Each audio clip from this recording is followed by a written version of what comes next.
127వ అధ్యాయము 3వ వచనం అందరము కలిసి చదువుకుందాం. కుమారులు యెహోవా అనుగ్రహించు స్వాస్థ్యము, గర్భఫలము ఆయన ఇచ్చు బహుమానమే. దేవుని సహాయం కొరకు ప్రార్థన చేసుకుందాం. మోకరించగలిగినటువంటి వారు మోకరించండి, మోకరించలేని వారు దయతో తల వంచవలసిందిగా ప్రభు పేట మీకు మనవి చేస్తున్నా. శాశ్వతమైన ప్రేమతో మమ్మలను ప్రేమిస్తూ విడువక మేడల చూపిస్తున్న పరలోకమందున్న మా పరమ తండ్రి, ఎంతైనా నమ్మదగిన దేవ యేసు ప్రభువా, యేసుక్రీస్తు వారి నామములో మరొకసారి ఈ ఉదయకాల సమయంలో నీ మందిరంలో చేరి మిమ్మల్ని ఆరాధించినట్లుగా, పూజించినట్లుగా, కీర్తించినట్లుగా, కొనియాడినట్లుగా మీరు మాకు అనుగ్రహించే దివ్యమైన తరుణాన్ని బట్టి మాకు తెలిసిన కొన్ని కీర్తన ద్వారా మిమ్మల్ని ఆరాధించటం, మీరు చూపుడు మీ అపారమైన కృపను బట్టి మాకు తెలుసు. కొన్ని మాటల ద్వారా మేము ఆరాధించవచ్చుగా మీ వాక్యం మా వెనుకల్లో మీరు ఆస్వాదించము. నా మాట నేను అపనమ్మకం నా పితృలను మీ కలవరి రక్త ప్రోక్షణ తెచ్చుకొచ్చుగా నా ఆత్మ ప్రాణ దేహమును మీరు కడుగుము, పవిత్రపరచము, పరిశుద్ధపరచము. ఈ సమయం కొరకే మీ ఆత్మ మీరు అభిషేకించు, మీ ఆత్మ స్వాతంత్రం మీరు అనుగ్రహించు. మీరు ఆత్మ కనుక మిమ్మల్ని ఆరాధించేవారు ఆత్మతోనూ సత్యముతోనూ ఆరాధించేవారు కనుక మేమందరము కూడా మిమ్మల్ని ఆత్మతోనూ సత్యముతోనూ ఆరాధించినట్లుగా మమ్మల్ని మీరు సిద్ధపరచు. ఈ సమయాన్ని మీరు మాకు ఆశీర్వాదకరంగా మీరు ఉంచమని, మీ మంచితనం మీరు సంపూర్ణంగా కనపరుచుకోమని మీకే వందనములు స్తోత్రములు చెల్లించుకోవచ్చు. యేసు పరిశుద్ధ నామములో స్తుతించి ప్రార్థించి అడిగి వేడుకుంటున్నాము తండ్రి, ఆమేన్. తీసుకున్న చదవండి కీర్తన గ్రంథము 127వ అధ్యాయము 3వ వచనం చదవండి. కుమారులు యెహోవా అనుగ్రహించు స్వాస్థ్యము, గర్భఫలము ఆయన ఇచ్చు బహుమానమే.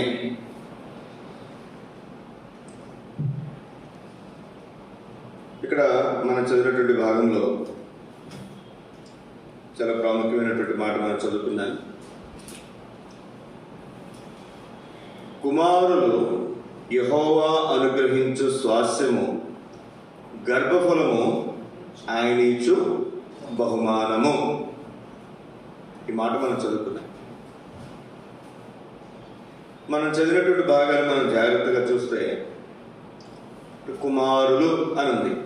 మరి కుమారులు యెహోవా అనుగ్రహించే స్వాస్థ్యమైతే మరి కుమార్తెలు ఎవరండి? మామూలుగా బైబిల్ పరిభాషలో మామూలుగా మాట్లాడతారు, అది కరెక్ట్ కాదు. పిల్లలు పుట్టినప్పుడు ఎవరైనా డెలివరీ అయితే అన్న కుమారుడు స్వాస్థ్యమా బహుమానమా అంటారు. సహజంగా ఉపయోగించే పదం స్వాస్థ్యమా బహుమానం అంటే ఏంటి?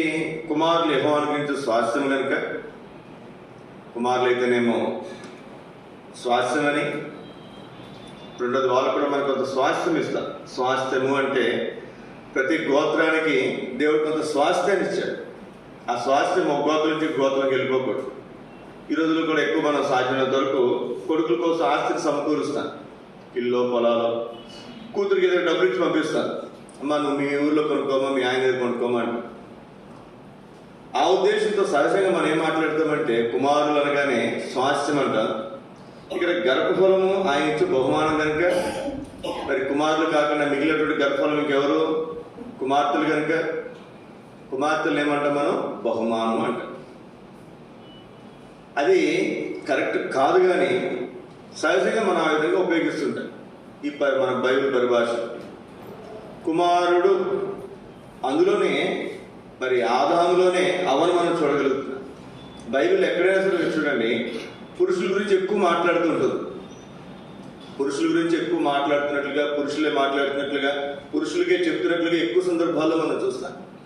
దాని అర్థము కేవలం అది పురుషుల కోసం అని మాత్రమే కాదు, లేదా స్త్రీల కోసం రాయించబడ్డది స్త్రీల కోసం మాత్రమని కాదు, కానీ స్త్రీలో పురుషుడు ఉంటాడు, పురుషుల్లో స్త్రీ ఉంటుంది. అందుకే అంటాడు కదా, మరి స్త్రీ పురుషుడు నుండి ఏ విధంగా అయితే కలిగిందో ప్రతి సృష్టియు స్త్రీ నుండి కలిగింది. కాబట్టి పురుషునికి వేరుగా స్త్రీ లేదు, స్త్రీకి వేరుగా పురుషులు లేదు. కాబట్టి ఇక్కడ కుమారులు అనగానే కుమారులు అండ్ కుమార్తెలు, ఇది మనం గుర్తుపెట్టుకోవాలి మొట్టమొదటిగా. ఎక్కడ మనం మరి కుమారుడు గురించి రాసిన లేకపోతే పురుషుని గురించి రాసిన అక్కడ కుమార్తె ఉంటుంది, అక్కడ స్త్రీ కూడా ఉంటుంది. ఇది మనం గుర్తుపెట్టుకోవాలి. వాగ్దానాలు కూడా చూడండి, మరి ఒక స్త్రీకి వచ్చేటువంటి వాగ్దానం మనకు వచ్చింది అనుకోనండి, మన కాదని వదిలేస్తామా? అక్కడ ఎవరో స్త్రీకి ఇచ్చాడు వాగ్దానం, లేదా ఒక పురుషుడికి ఇచ్చేటువంటి వాగ్దానం. మరి ఒక అక్కకు వచ్చింది అనుకోనండి, అప్పుడు ఇది మనకు కాదని చెప్పి వదిలేస్తారా? అట్లా కాదు. కానీ గమనించాల్సినటువంటి మాట కుమారులు. ఇక్కడ మనం గమనిస్తే గర్భఫలము అంటే కుమారులు కుమార్తెలు కడుపులో ఎవరు ఉండొచ్చు. మీకు తెలుసు తెలియదో ప్రస్తుత దినాల్లో మరి అంతకుముందు అయితే జెండర్ 2 ఉండేవి కదండి. ఇప్పుడు ఎన్నున్నాయి? 3 ఉన్నాయి. పురుషులు, స్త్రీలు, మూడవది వీరిద్దరూ కానటువంటి వారు కూడా. వాళ్ళు మనుషులే కాదండి, వాళ్ళు మనుషులు కాదు, వాళ్ళు మనుషులే. పరలోక రాజ్యం పురుషుల కోసం లేదు, అది స్త్రీల కోసం లేదు, వీరిద్దరి కోసం మాత్రమే లేదు కదండి. కానీ ప్రతి మనిషి కొరకు ఉంది.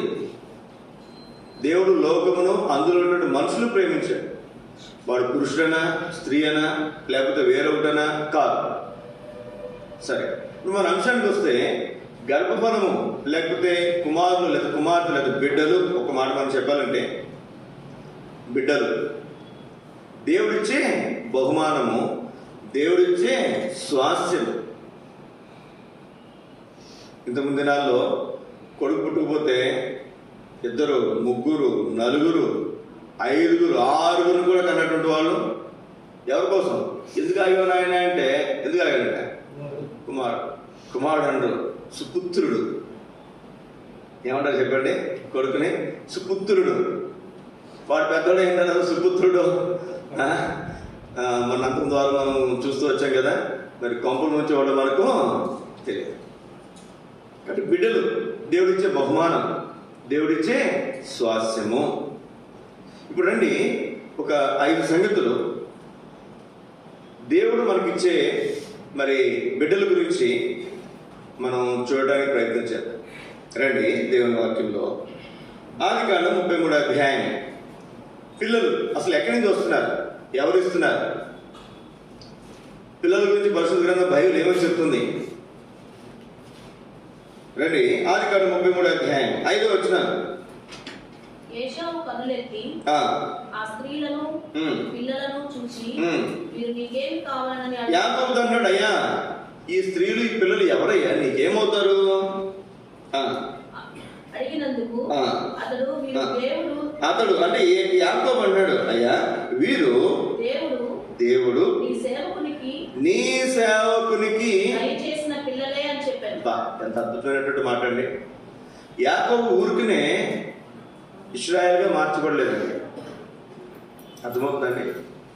అబ్రహాము కంటే, నేను ఈ మాట చెప్తున్నాను, ఒకవేళ పొరపాటు అయితే మన్నించండి, ఇస్సాకు కంటే కూడా యాకోబు ధన్యకరమైనటువంటి వ్యక్తిగా చేయబడుతూ వచ్చాడు. అబ్రహాం గురించి మనం చూస్తాం, చాలా అధ్యాయాలు దేవుడు రాయించి పెట్టాడు. ఇస్సాకు గురించి కొన్ని అధ్యాయాలు రాయించి పెట్టాడు. తర్వాత యాకోబు గురించి ఎక్కువ అధ్యాయాలు రాయించి పెట్టాడు. అంత మాత్రమే కాదు, అబ్రహాము జనాంగం అని ఎవరు పిలువబడట్లేదు, కానీ ఇశ్రాయేలు జనాంగం అని అందరూ పిలువబడుతున్నారు. ఎన్నో సంగతులు. కానీ మామూలుగా మనం చూస్తే ఎవరు చెప్పండి? యాకోబు మోసగాడు. కానీ తాను మోసగాడుగా ఉన్నప్పటికీ, మోసగాడుగా పిలువబడుతున్నప్పటికీ కూడా ఒక అద్భుతమైనటువంటి మార్పు యాకోబు జీవితంలో మనం చూస్తున్నాం. యాకోబు జీవితంలో వాళ్ళని బయటికి వెళ్ళి మాట్లాడండి. యాకోబు జీవితంలో మనం చూస్తున్నాం, ఏమన్నా చెప్పండి, నీ సేవకునికి ఈ పిల్లలు దేవుడిచ్చిన పిల్లలు. ఎవరిచ్చారంట? ఒక మాట చూడండి, అక్కడ ఏదో మామూలుగా నోటి మాటతో మాట్లాడటం కాదు. ఏమన్నా చూడండి, ఆదికాండము 30 అధ్యాయం చదవండి, 1-2 వచనాలు. రాహేలు తాను యాకోబునకు పిల్లలు కనకపోవుట యాకోబుకి రాహేలు పిల్లలు కనాల, మిగిలిన కన్నారు. కనకపోవుట చూచి తన అక్క యందు అసూయపడి యాకోబుతో, నాకు గర్భఫలము నిమ్ము, నాకు బిడ్డలు ఇస్తావా, లేని యెడల నేను చచ్చెదనని నన్ను చావమంటావా. యాకోబు ఇప్పుడు ఎంత కఠినమైనటువంటి మాట చూడండి, నువ్వు నాకు బిడ్డలు ఇస్తావా, నన్ను చావమంటావు. ఎవరు అడుగుతుంది? భర్త. తప్పేం కాదు, భర్త అడుగుతుంది. ఎందుకని? ఈ భర్తకి లేయా ద్వారా దేవుడు బిడ్డలు అనుగ్రహించాడు, 4 కుమారులప్పటికి.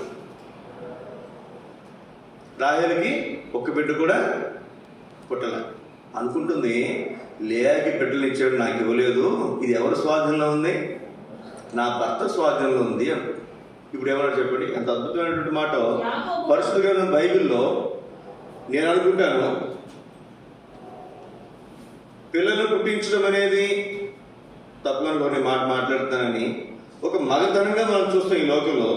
కానీ తన స్థాయిని తగ్గించుకుని మాట్లాడుతాడు యాకోబు.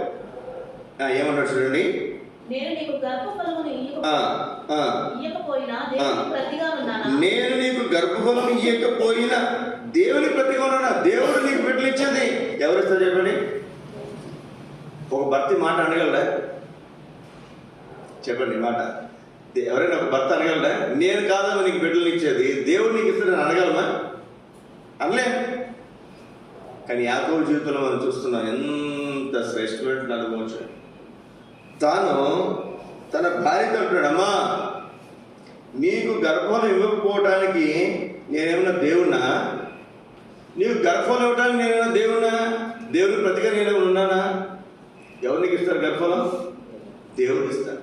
ఇప్పుడు రాహేలు మనసు ఎవరి మీద పోయి చెప్పండి రండి. ఇదే అధ్యాయంలో మనం చూస్తే 22 వచనాలు. దేవుడు రాహేలును జ్ఞాపకం చేసుకొని ఆమె మనవిని విని ఆమె గర్భము తెరిచాడు. ఎంత అద్భుతమైనటువంటి మాట. ఇప్పుడు ఎవరు అనడం మానేసింది? భర్త అనడం మానేసింది. ప్రియ సోదర సోదరి, ఎంత శ్రేష్టమైనటువంటి అంతస్తులోకి వెళ్ళొచ్చినట్టు రాహేలు తన భర్త అయినటువంటి యాకోబును బట్టి. ఇప్పుడు ఎవరు అడుగుతుందంట? దేవుని మనవి చేసింది, ప్రార్థన చేసింది ఆమె. దేవుడు ఆమె మనవిని విన్నాడంట. అందుకు ఇప్పుడు అన్నాడు కదా, లేయాకు మాత్రమే కాదు రాహేలు కూడా ఇచ్చినెవరు బిడ్డల్ని? 2 దాసులు కూడా ఇచ్చినెవరు? ఈ బిడ్డలందరూ ఎవరంటే దేవుడు నాకు ఇచ్చినటువంటి బిడ్డ. కానీ బిడ్డలు ఇచ్చేది ఎవరండి? దేవుడు. ఇదే మాట రండి 48 అధ్యాయం ఆదికాండం.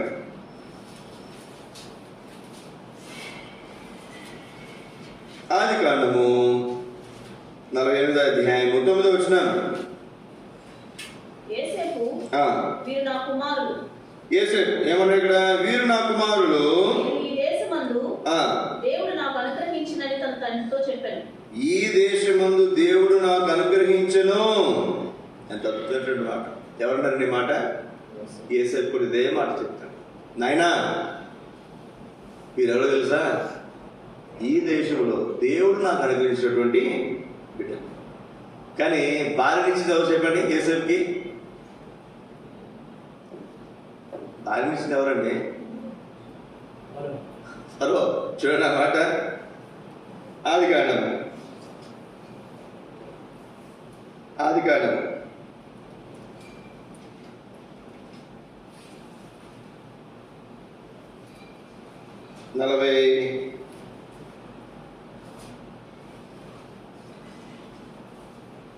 41 అధ్యాయం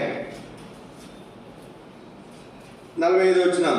మరియు ఫరో యోసేపునకు జబ్నత్ నెహు అను పేరు పెట్టి అతనికి ఓను యొక్క యాజకుడైన పొతిఫెర కుమార్తెకు ఆశీర్వదించి పెళ్లి చేశాడు. పెళ్లి చేసిన ఎవరంట? ఫరో ఇచ్చాడని చెప్తున్నాడా? ఫరో వల్ల నాకు భార్య దొరికింది, నాకు బిడ్డలు దొరికిందని చెప్తున్నాడా? లేదు. ఒక అన్య దేశంలో తను ఉన్నప్పటికీ యోసేపు ఏం చెప్పగలుగుతుందో చెప్పండి? దేవుడు నాకు ఇచ్చినటువంటి బిడ్డలు. సోదర సోదరి, ఈ ఉదయకాల సమయంలో మనం గమనించాల్సిన ప్రాముఖ్యమైనటువంటి సంగతి, బిడ్డలు ఇచ్చేది ఎవరంట? దేవుడు. రండి, యెషయా గ్రంథం 8వ అధ్యాయం 18వ వచనం. యెషయా 8:18.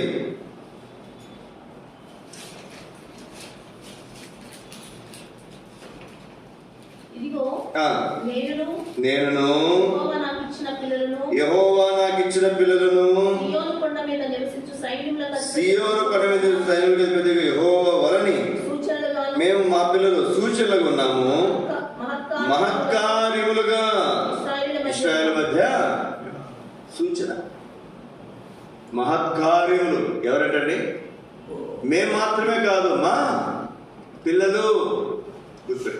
మనము మన పిల్లలు దేవుని సూచక క్రియగా సూచనలుగా మహత్కార్యములుగా మనం, అందుని బట్టి మన ఉదయకాల సమయంలో దేవుని ఆరాధించ బద్ధులమై ఉన్నాం. రండి, మనకి బాగా పరిచయమైన ప్రాముఖ్యమైనటువంటి మాట మీకు జ్ఞాపకం చేస్తాను. నేను నిర్గమాకాండం 2వ అధ్యాయం, నిర్గమాకాండము 2వ అధ్యాయము చదువుడి 9-10 వచనాలు. ఫరో కుమార్తె ఆమెతో, ఈ బిడ్డను తీసుకొని పోయి నా కొరకు వారికి పాలిచ్చి పెంచుము, నేను నీకు జీతం ఇచ్చిందని చెప్పగా ఆ స్త్రీ ఆ బిడ్డను తీసుకొని పోయి పాలిచ్చి పెంచాను. ఆ బిడ్డ పెద్దవాడైన తర్వాత ఆమె ఫరో కుమార్తె ఎదుగు అతను తీసుకొని వచ్చాను. అతడు ఆమెకు కుమారుడు ఆయను. ఆమె నీటిలో నుండి ఇతను తీసుకుందని చెప్పి అతనికి మోషే అని పేరు పెట్టాను. అతనికి మోషే అని పేరు పెట్టాను. మోషే అని పేరు పెట్టింది ఎవరండి? ఫరో కుమార్తె. అందుకే బైబిల్లో మనం చూస్తాం కదా, ఫరో కుమార్తె యొక్క కుమారులను అనిపించుకునడానికి తాను ఇష్టపడాల. ప్రాముఖ్యమైన సంగతి మనం కనుక ఆలోచన చేస్తే, ఈ మోషే తన యొక్క జన్మ చాలా ప్రత్యేకమైనటువంటిది, తాను జీవించిన విధానం చాలా ప్రత్యేకమైనటువంటిది. బైబిల్ చరిత్రలో ఒక 10 మంది పేర్లు మనం చెప్పాలనుకుంటే పాత నిబంధనలో, అందులో ఖచ్చితంగా మోషే ఉంటాడు. అట్లాంటి ఒక శ్రేష్టమైనటువంటి వ్యక్తిని దేవుడు భూమి మీద తీసుకొచ్చినప్పుడు, ఇప్పుడు మీరు చూడండి, చదవండి ఆ మాట. ఇక్కడ 2వ అధ్యాయంలో మరి ఇక్కడ 1వ వచనంలో లేవి వంశస్థులకు లేవి కుమార్తె వివాహం చేసుకుని ఉండగానే అమ్రామ్ అనుకుంటా, అంతేనండి, మోషే తల్లి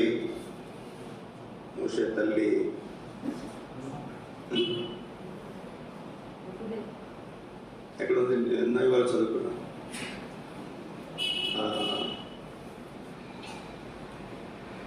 గుర్తొచ్చిందని ఎక్కడ చదివాను. తన మేనత్తను వివాహం చేసుకుంటే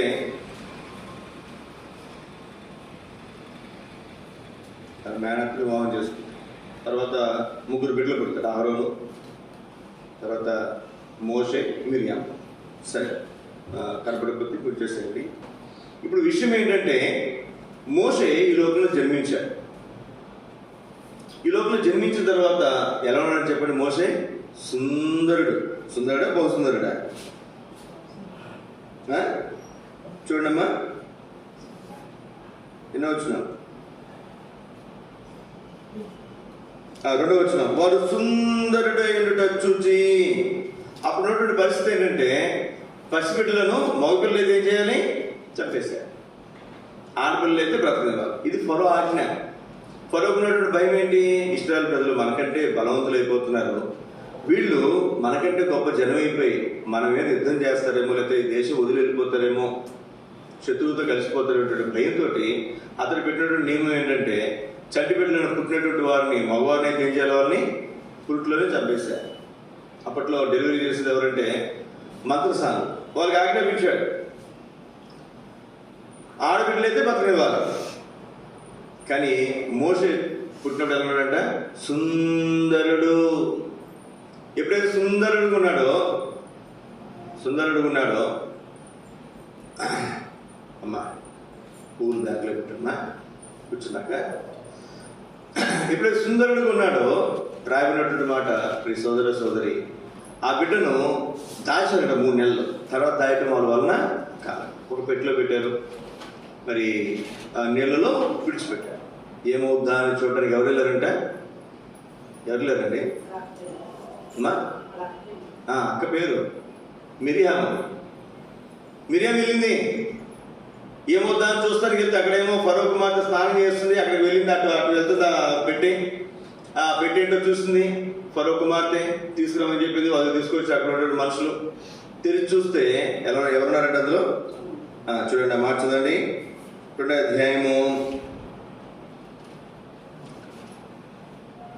6వ వచనం. తెరిచి ఆ పిల్లవాడిని చూసినప్పుడు ఆ పిల్లవాడు ఏడ్చుండగా చూచి వాని ఎందుకు కనికరించి, వీడు హెబ్రీ పిల్లల్లో ఒకడాయను. అప్పుడు వాని అక్క ఫరో కుమార్తెతో, నీ కొరకు ఈ పిల్లవాడిని పెంచుకు నేను వీళ్ళు హెబ్రీ స్త్రీలలో ఒక దాదిని పిలుచుకుని వస్తున్నా. మా పిల్లలకు వాళ్ళకి పిల్లలు లేరు కదా, కాబట్టి ఒక దాదిని చనిపెట్టి తల్లిని నేను పిలుచుకుని రావాలా అని అడిగిందండి. మనం అడుగుతామా? సరే, ఇక్కడ అంశం ఏంటంటే మోషే గురించి ఈ ఫరో కుమార్తె ఏమంటుందండి? ఫరో కుమార్తె బిడ్డ మోషే కాదు. మోషే తన తల్లి దగ్గర, ఆ తల్లి పేరేంటి?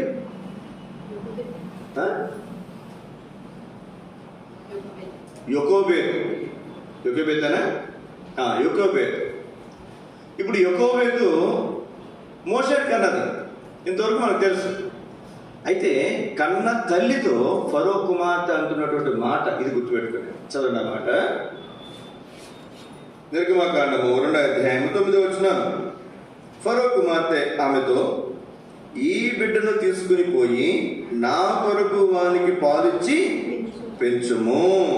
ఎవరి కోసం పెంచాలంట?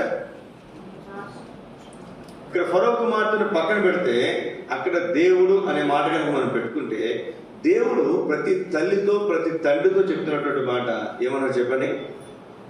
ఈ బిడ్డను ఏం చేయాలంట? ఎంతమంది తల్లులు ఉన్నారో, ఎంతమంది తండ్రులు ఉన్నారో, ఎట్లాంటి తండ్రులు, ఎట్లాంటి తల్లులు. దేవుని కొరకు బిడ్డలను పెంచే తల్లిదండ్రులు ఎంతమంది ఉన్నారో ఉంటారండి మన శిఖరాకంలో. మన మందులు ఎంతమంది ఉన్నారు చెప్పండి, చేయి చూపించండి. నేను నా బిడ్డను దేవుని కొరకు పెంచుతున్నాను అన్న వాళ్ళు ఒకసారి చేయి చూపించండి. మన కోసం పెంచుకుంటాం, లేకపోతే పిల్లల కోసం పెంచుతాం. అరే నేను ఎంత ఉద్యోగం చేస్తున్నాను, నువ్వు కూడా ఉద్యోగం చేయకపోతే ఎట్లారా, లేకపోతే రేపు పొద్దున్న ముసలైన నన్ను చూడకపోతే ఎట్లారా అన్న ఉద్దేశంతోనే చదివిస్తాం. లేకపోతే రే నువ్వు మంచి ప్రయోజకుడు అవ్వాలరా, మంచి స్థానంలో ఉండాలరా అని వారి కోసమైనా మనం చదివిస్తాం, పెంచుతాం. కానీ అద్భుతమైనటువంటి మాట బైబిల్లో చూస్తే, ఈ బిడ్డను ఎవరి కొరకు పెంచాలంట? నా కొరకు, దేవుని కొరకు మనం పాలించి పెంచాలి, ఆహరించి పెంచాలి. ఇప్పుడు ఏం చేస్తాడు దేవుడు? దేవుడు ఎప్పుడు ఊరికి నేరు తీసుకోండి, గుర్తుపెట్టుకున్నాను. నువ్వు క్రీస్తు పేరిట గ్లాసులు మందిలు ఇచ్చినా ఏం పోగొట్టుకో? ప్రతిఫలం పోగొట్టుకో. ప్రియ సోదర సోదరి, దేవుడు మనకి చూడండి, బిడ్డలను మనం దేవుని కొరకు పెంచడం ద్వారా ఏమి సరైన దేవుడు చూడండి. అక్కడ ఏముందన్నమాట? నేను నీకు జీతం ఇచ్చేదను. ఎంత అద్భుతమైనటువంటి మాట. నిజంగా కనుక ఉదయకాల సమయంలో జ్ఞాపకం చేస్తున్న ప్రియ సోదర సోదరి, నీవు కనుక నీ బిడ్డను దేవుని కొరకు నువ్వు పాలించి పెంచగలిగితే, బిడ్డ పెరిగిన తర్వాత ఆ బిడ్డ దేవుని కొరకు ఉపయోగపడే సాధనంగా నువ్వు చేయగలిగితే, నీకు నెల నెల జీతం నువ్వు ఉద్యోగం చేసినా చేయబడి నీ కాళ్ళ దగ్గర కూర్చోబడదు. ఈ రోజుల్లో చాలా మంది పిల్లలు మనం చూస్తాం కదండి, చదివించే వరకు రెక్కలు మొక్కలు చేసుకుని కష్టపడి అప్పులు చేసి ఎన్నో రకాలుగా మనం వాళ్ళని చదివించిన తర్వాత వాడు పెద్దడైన తర్వాత రెక్కలు చిగిరిపోతే మనం ఏమనుకుంటే ఏం చేస్తాం చెప్పండి? చాలామంది చోట్ల మనం చాలామంది చూస్తాం. ఒక కుటుంబం కేసుపాలెం అంటే పాకలో కొంచెం అవతల పల్లిపాలెలో పాలెం. 3 కొడుకులు ఆయనకి. గుడ్ల వల్లేరులో 3 అబ్బాయిలు కూడా పాలిటెక్నిక్ చదివించాడు. ఇంజనీరింగ్ కంటే కూడా పాలిటెక్నిక్ మీద మంచి మంచి జాబులు ఉన్నాయండి. ఇప్పుడు కూడా జాతర చదివితే గుడ్ల వల్లేరు పాలిటెక్నిక్ కాలేజీకి మంచి నేమ్ ఉంది. అతను పాలిటెక్నిక్ జాయిన్ అయ్యాడు. దానికోసం తను చాలా కష్టపడ్డాడు. తండ్రి అప్పులు చేసి చదివించాడు. కూలినాలు చేసుకునేవాళ్ళు, కొద్ది గొప్ప ఆస్తుంది, కొంత అమ్ముకున్నాడు, కొంత కష్టపడ్డాడు, అప్పులు చేశాడు. ఇంత చేసిన తర్వాత మేము వెళ్ళేసరికి పరిస్థితి ఏంటంటే ఆ అబ్బాయి ఇంకొక అమ్మాయిని ప్రేమించి పెళ్లి చేసుకున్నాడు. వాళ్ళకి ఇష్టం లేక ఆ అమ్మాయి ఏం కట్నం తేలా. ఈయన బాధే కాదు, నన్ను చూడలేదు, కనీసం వాడి కోసం కూడా ఏమీ కూడా సంపాదించు. కనీసం వాడు మరి మమ్మల్ని చూడకపోయాడండి, మా తమ్ముళ్ళని చదివించాలి కదా, వాళ్ళ తమ్ముళ్ళని చదివించాలి. వీడు చదివించాను నేను, వీడేం చేయాలి, వాళ్ళ తమ్ముడిని చదివించాలి కదా, వాళ్ళ తమ్ముడు బాధ్యత తీసుకోలేదు. కొన్ని కట్టగా తెచ్చిందా లేదండి. అంటే ఏంటి అక్కడ ఆలోచన? నేను చదివించాను, నాకేనా ఉపయోగపడాలి, వాడికైనా. హైందులే కాదండి, అన్నిలే కాదు, దేవుని బిడ్డలు మనం కూడా చాలా మంది అట్లాగే ఉన్నాం. ఈ రోజుల్లో అట్లే ఉన్నాం. కానీ అద్భుతమైనటువంటి మాట ఏంటంటే ప్రియ సోదర సోదరి, మనం కనుక మన బిడ్డలను దేవుని కొరకు పెంచితే దేవుడు ఏది ఊరికి చూసుకోండి. నీదేది ఊరినానికి అవసరంలా. ఏమిస్తాడంట? దేవుడు నీకు చేస్తాడు. నేను 3వ తరగతి మీకు జ్ఞాపకం చేస్తాను. నేను యెషయా గ్రంథం 54వ అధ్యాయం, యెషయా గ్రంథం 54వ అధ్యాయం 11వ వచనం. యెషయా గ్రంథం 54వ అధ్యాయం 11వ వచనం. మీ పిల్లలందరూ యెహోవా చేత ఉపదేశం పొందుదురు. మీ పిల్లలకు అధిక విశ్రాంతి కలుగును.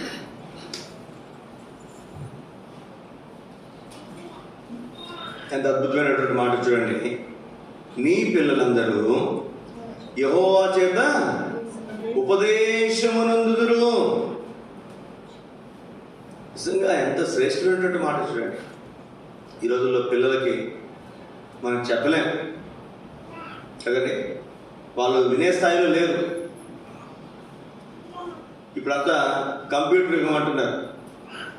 మనం పిల్లలకు వచ్చేసరికి, మన దగ్గరికి వస్తే మన పిల్లల దగ్గరికి వచ్చేసరికి తర్వాత వచ్చేసరికి ఎలా ఉంటుందో, రోబోటిజం అంటామో లేకపోతే ఇంకో యజమాంటామో మనకు తెలియదు. చాలా ఫాస్ట్ ఉన్నారు పిల్లలకి. మనం ఏదైనా చెప్పినా మనం చెప్పిన దానికంటే లోకం ఆకర్షించే సంగతులు చాలా ఎక్కువ ఉన్నాయి. అయితే అద్భుతమైనటువంటి మాట చూడండి. నీ పిల్లలందరూ యెహోవా చేత ఉపదేశము నొందుదురు. కాబట్టి ఈ ఉదయకాల సమయంలో మనం గమనించాల్సినటువంటి ప్రాముఖ్యమైనటువంటి మాట, దేవుడి చేత శ్రేష్టమైనటువంటి వాగ్దానం, నీ పిల్లలందరూ యెహోవా చేత ఉపదేశము. చదువుకునే మాటలు మీకు జ్ఞాపకం చేస్తాను. నేను కొరింథీయులకు రాసిన మొదటి పత్రిక 2వ అధ్యాయం, కొరింథీయులకు రాసిన మొదటి పత్రిక 2వ అధ్యాయము చదవండి 10వ వచనం నుండి. మనకైతే దేవుడు వాటిని తన ఆత్మ వలన బయలుపరిచి ఉన్నాడు. ఏంటంటే దేవుడు వాటిని తన ఆత్మ వలన మనకు బయలుపరిచాడు. ఎంత అద్భుతం! చాలా విషయాలు శాస్త్రవేత్తలు కనుగొన్న విషయాల్లో చాలా విషయాలు బైబిల్లో నుండి వారు తెలుసుకున్నటువంటి సంగతులే వారు కనిపెట్టారు. చూడండి, చదవండి. అన్నింటినీ దేవుని మర్మములను కూడా పరిశోధించు. దేవుడు మనకిచ్చినటువంటి ఆత్మ ఏంటంటే అన్నిటినీ దేవుని మర్మాలను కూడా ఏం చేస్తుందంట? దేవుని మర్మాలను కూడా పరిశోధించే స్థాయిలోకి మనం తీసుకుని పోతుంది. చూడండి, ఒక మనుషుని సంగతులు అతనిలో ఉన్న మనుష్యాత్మకే గాని, మనుషుని సంగతులు మనుష్య ఆత్మకే, మనుషులలో మరి ఎవరికే తెలియదు. దానికి తెలుస్తుంది, మనుష్య ఆత్మకే తెలుస్తుందా? అలాగే దేవుని సంగతులు దేవుని ఆత్మకే గాని మరి ఎవరికి తెలియదు. దేవుని సంగతులు దేవుడు మనలో వచ్చినటువంటి ఆత్మ ద్వారా మనకు తెలియబడుతున్నాయి. దేవుని వలన దయచేయబడిన వాటిని తెలుసుకున్నట్టుకై మనము లౌకిక ఆత్మను కాక దేవుని యొద్ద నుండి వచ్చు ఆత్మను పొంది ఉన్నాము. దేవుని వలన మనకు దయచేయబడిన వాటిని తెలుసుకున్నాడు. నీ పిల్లలందరూ యెహోవా చేత ఉపదేశం పొందుతారు. నేను ఉన్నానండి, నా పిల్లల్ని చదివిస్తున్నాను, నేను కొంచెం చదువుకున్నాను కాబట్టి కొంత వాళ్ళకి ఏదైనా చెప్పగలను. అసలు నేను చదువుకోలేదు అనుకున్నాను, వాడికి నేను ఏమీ కూడా గైడెన్స్ ఇవ్వలేదు. కానీ కొంతమంది పిల్లలు మనం చూస్తాం, వాళ్ళు ఏం చేస్తారు చెప్పండి, అన్నీ తెలుసుకుంటారు. వాళ్ళ తల్లిదండ్రులకి ఏం తెలియదు, వాడే అన్నీ తెలుసుకుని అన్నీ అప్లై చేసి వాడే చదువుకొని వాడే ప్రయోజకుడు అవుతాడు. అట్లానే మన జీవితాలు కనుక మనం చూస్తే ప్రియ సోదర సోదరి, మనమందరము కూడా మన పిల్లలను ఏ విధంగా మనం బోధించాలో యెహోవా సంగతులు మనకి అర్థం కాకపోయినప్పటికీ కూడా దేవుడు ఏం చేస్తాడంట, దేవుని ఆత్మ వారిలోనికి వచ్చడం ద్వారా, వారి రక్షణలోనికి వచ్చడం ద్వారా వారందరూ కూడా దేవుని ఆత్మ ద్వారా ఏం చేయబడతారంట. చూడండి, దేవుని వల్ల మనకు దయచేయబడిన వాటిని తెలుసుకున్నట్టుగా దేవుని ఎదురు నుండి వచ్చే ఆత్మను మనము వారు రక్షించబడితే చాలు, దేవుని బిడ్డలుగా చేయబడితే చాలు, దేవుని ఎదురు నుండి వచ్చే సంగతులు వారన్నీ కూడా ఏం చేయగలరు, వారు గ్రహించగలరు. అట్లాంటి ఆత్మను దేవుడు మనకి ఇచ్చాడు, మన బిడ్డలకు కూడా ఇస్తాడు. చదవండి ఇంకా. మనుష్య జ్ఞానము నేర్పు మాటలతో కాక ఆత్మ సంబంధమైన సంగతులను ఆత్మ సంబంధమైన సంగతులతో సరిచూచుచు ఆత్మ నేర్పు మాటలతో వీటిని కూర్చియే మేము బోధించుచున్నాము. ఆత్మ సంబంధమైన సంగతులతో సరిచూచుచు, సరిపోల్చుచు. సరిపోల్చాలంటే ఇప్పుడు రెండింటిలో సరిపోల్చాలి. నేను దేని గురించి తెలియాలి, దేని గురించి తెలియాలి. ఇంత జ్ఞానం దేవుడు ఇచ్చేవాడు. ఇంకా ప్రకృతి సంబంధి అయిన మనుషులు దేవుని ఆత్మ విషయములను అంగీకరింపడు. అవి అతనికి వెరితనం, అవి ఆత్మానుభవం చేతనే వివేచింపదగును కనుక అతడు వాటిని గ్రహింపజాలడు. ఆత్మ సంబంధి అయిన వాడు అన్నిటినీ వివేచించును గాని అతడు ఎవరి చేతనైనను వివేచింపబడడు. ప్రభువు మనస్సులు. చాలండి. ఇక్కడ మనం చూస్తే ఆత్మ సంబంధి అయినటువంటి వాడు అన్నిటినీ వివేచించును, అన్నిటినీ పరిశోధించును, అన్నిటినీ గ్రహించును. ఏదైనా మాట్లాడచ్చు మనం ఇక్కడ. ఎవరంటే అందరూ కాదండి. ఎవరంటండి? ఆత్మ సంబంధి అయినవాడు. సోదర సోదరి, ఈ ఉదయకాల సమయంలో మనం గమనించాల్సినటువంటి మాట, ఆత్మ సంబంధి అయినటువంటి వాడు అన్నిటినీ వివేచించును.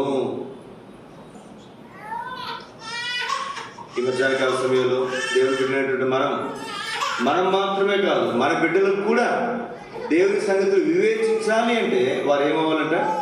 ఆత్మ సంబంధులుగా వారు చేయబడాలి.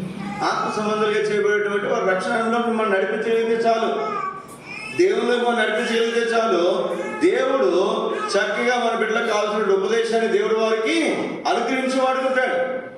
4 తలపు కదండి, బిడ్డలను అనుగ్రహించడం ద్వారా దేవుడు వారిని దేవుని కొరకు మనం పెంచడం ద్వారా మనకు జీవించడం మాత్రమే కాదు, వారికి కావాల్సిన ఉపదేశాన్ని కూడా దేవుడు వారికి అనుగ్రహిస్తున్నాడు. 4 తలపు కదండి, సమూయేలు మొదటి గ్రంథం 1వ అధ్యాయం 24వ వచనం నుండి.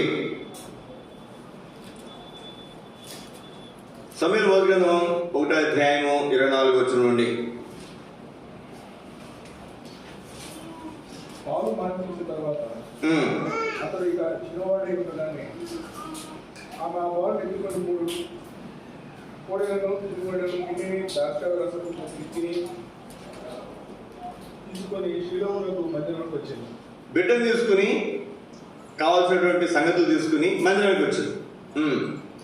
వారు కోడెను వధించి పిల్లవాడిని ఏలియా దగ్గరికి తీసుకుని వచ్చి అప్పుడు ఆమె అతడితో ఇట్లనే, ఆ ఏలివాడా, ఏలియాతో అంటుంది, ఏలితో ప్రధాన యాజకుడితో అంటుంది, నా ఏలినవాడా, నా ఏలిన వాడి ప్రాణతోడు ఈ వద్ద నుంచి యెహోవాను ప్రార్థన చేసి తిరిగి నేనే ఈ బిడ్డను దయచేయమని యెహోవాతో నేను చేసిన మనవిని ఆయన నాకు అనుగ్రహించాడు. అయ్యా నాకు బిడ్డనివి అంటే దేవుడు ఏం చేశాడంట? బిడ్డను ఇచ్చాడు. కాబట్టి నేను ఆ బిడ్డను యెహోవాకు ప్రతిష్ఠించుచున్నాను. తాను బ్రతుకు దినములన్నిటను వాడు యెహోవాకు ప్రతిష్ఠితుడు అని చెప్పాడు. అప్పుడు వాడు యెహోవాకు అక్కడనే పుట్టాడు. అక్కడ మీరు జాగ్రత్తగా ఆలోచించేయండి. వాడు యెహోవాకు ప్రతిష్ఠించబడినటువంటి వాడు అని మందిరానికి తీసుకుని వస్తుంది. ఎవరు తీసుకొస్తుంది చెప్పండి? ఎవరు తీసుకొస్తుంది? సమూయేలు తీసుకొస్తుంది కుమారుని. ఇంకేం తీసుకొస్తుంది? ప్రతిష్ఠించడానికి కావాల్సినటువంటి సంగతులు కూడా తీసుకుని వస్తుంది. ఎంత ఆశ్చర్యమో! తీసుకుని వచ్చి ఇస్తుంది. ఇచ్చుట ఏమంటారు చెప్పండి? మనకు ఇప్పుడు ఆరాధన మందిరానికి వచ్చాం. దేనికి వచ్చాం చెప్పండి, చెప్పండి. మంచిదే. మన పరిభాషలో మనం మాట్లాడితే ఇవ్వటానికి వచ్చాం. ఈరోజంతా మనం ఇస్తూనే ఉంటాం. మిగిలిన 6 రోజులు మనం అడుగుతూ ఉంటాం. ఈరోజు మనం ఇస్తాం. ఆరాధన కూడా ఏమంటే చెప్పండి, కొద్ది స్తుతి ఆరాధన యేసు నామములో అర్పిస్తున్నాను తండ్రి, చెల్లిస్తున్నాను తండ్రి. ఒక అప్పు తీరుస్తాను సరే, చెల్లింపు అంట. ఆదివారం పాటల ద్వారా ఆరాధిస్తాం, కొన్ని మాటల ద్వారా దేవుని ఆరాధిస్తాం, మన ఆరాధన ఆయన చెల్లిస్తాం. ప్రభువులో పాల్గొని తర్వాత చివరిలో కూడా కానుకలు కూడా మనం చెల్లిస్తాం. ఇచ్చేది ఆదివారం అంటే ఇచ్చేది. అందుకే అనకూడదు ఆదివారం, ప్రార్థన చేయకూడదు. చాలా మంది తెలియక మరి ప్రార్థన చేస్తుంటారు. ఆదివారం ప్రార్థన చేయకూడదు, ముఖ్యంగా చర్చిలో. ఇక్కడ కూర్చున్నటువంటి వాళ్ళు, వాక్యం చెప్పేటువంటి వాళ్ళు సహాయం చేయమని వాక్య పరిచయం కొరకు ప్రార్థన చేస్తారే కానీ, ప్రభువుల దగ్గర రొట్టె విరిచే వాళ్ళు ప్రార్థన చేస్తారే కానీ, ఇంకెవరు కూడా ఏం చేయకూడదు చెప్పండి, ప్రార్థన చేసేది కాదు, అడిగేది కాదు. ఈరోజు ఇచ్చేది. ఇప్పుడు దేవుని మందిరానికి ఎందుకు వచ్చిందంటే, ఎంతమంది అనటానికి వచ్చింది, ఇప్పుడు ఎందుకు వచ్చిందంట, ఇవ్వటానికి వచ్చింది. ఇచ్చుట, ఇది ఆరాధన జ్ఞాపకం చేస్తుంది. చివరి మాట చదివారు ఇక్కడే, అప్పుడు వాడు అనగా సమూయేలు యెహోవాకు అక్కడనే మొరొక్కెను. ఇంగ్లీష్లో ఏముందంటే, then he gave the Lord worship there. అక్కడే ఆరాధన ఆరాధించాడు, మొక్కాడండి. ఈ బిడ్డను తీసుకొచ్చి తల్లి ఆరాధిస్తుంది, ఆ బిడ్డ కూడా ఏం చేస్తే చెప్పండి. ఎంత అద్భుతమైనటువంటి సంగతి నాకు అసలు నిజంగా ఇప్పటికీ ఆశ్చర్యం, ఇప్పటికీ నాకు అర్థం కాదు. భూమి మీద ప్రపంచ చరిత్రలో ఏ తల్లి కూడా ఇంత చక్కగా ఒక బిడ్డను తర్ఫీదు చేయటం అనేది చాలా అరుదు, చాలా అరుదు. మధ్యన ఒక వీడియో చూసాను నేను. ఒక కొడుకు కూతురంట, ఆ పాపకి బాగా ఐడెంటిఫై చేయగలుగుతుందంట మ్యాథ్స్లో సమయంలో చేస్తుంటే, అందులో వేదిక మ్యాథ్స్ అనే రకరకాల వాటిలో తర్ఫీదు ఇచ్చాడంట. 2వ సంవత్సరం నుంచే ఆమె గుర్తుపడుతుందంట పాప, 2 సంవత్సరాల వయసు నుంచి. విన్నారా మీరు, చూసారా? 7 సంవత్సరాలకి ఆమెకేదో గోల్డ్ మెడల్ అనుకోండి, లేకపోతే ఏదో గొప్ప మరి ఆ పుస్తకాలు ఉంటాయి కదా, అట్లా నోబెల్ ప్రైజ్ అట్లాంటివి కాకపోయినా లిమ్కా బుక్ ఆఫ్ రికార్డ్స్ ఇందులోనే ఆమె పేరు చిన్నబిడ్డ పేరు. ఎంత వయసు అప్పుడు? 9 సంవత్సరాలు ఆ బిడ్డకి. కొడుకేమో ఎందులో కోడింగ్ సంబంధించిన దాంట్లో అతనికి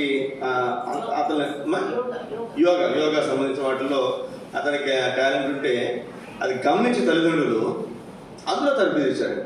అందులో కూడా తనకు సంబంధించినటువంటి సబ్జెక్టులో దానికి సంబంధించినటువంటి సంగతులు 12-13 సంవత్సరాల్లోనే ఒక గొప్ప వ్యక్తిగా తాను చేయబడుకోవచ్చు. నాకు నిజంగా సిగ్గేస్తున్నాను చూడగానే.